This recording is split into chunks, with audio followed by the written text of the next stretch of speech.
కట్టినప్పుడే పట్టుకుంటారు. మీకు అగ్రికల్చర్ ఎన్ని ఎకరాలు? 4 ఎకరాలు సార్. ఏమి ఇప్పుడు పాయడం ఏమి బెట్టకొచ్చి ఎండిపోతుంటే పచ్చదొన్న గిజొన్న వేసుకోవచ్చు పెట్టుబడుల కన్నా. ఇన్సూరెన్స్ కట్టినావా? కట్టినాం సార్. ఎంత కట్టినావు? 4 ఎకరాలకు? 4 ఎకరాలకు ఎకరాకు 1500 లెక్క పట్టుకుంటారు. పట్టుకున్నారు.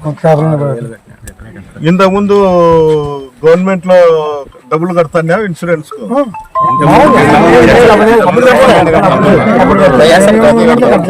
జగన్ లో కట్టా, ఇప్పుడు కడతా. ఏమట్లా క్రాప్ లోన్ పట్టుకుంటాడు. చంద్రబాబు నాయుడు చెప్తాను జగన్ ఉంటే కడతాండ, ఇప్పుడు మీరే కట్టుకుంటారు. ఎన్ని ఎకరాలు ఉంది? 4 ఎకరాలు ఉంది. ఎంత పెట్టుబడి ఎంత అవుతుంది? ఇంకా ఎకరాకు 10,000 లెక్క వచ్చింటుంది. ట్రాక్టర్ బాడీలు, పత్తి గింజలు. ఎన్నాళ్ళ పైరు?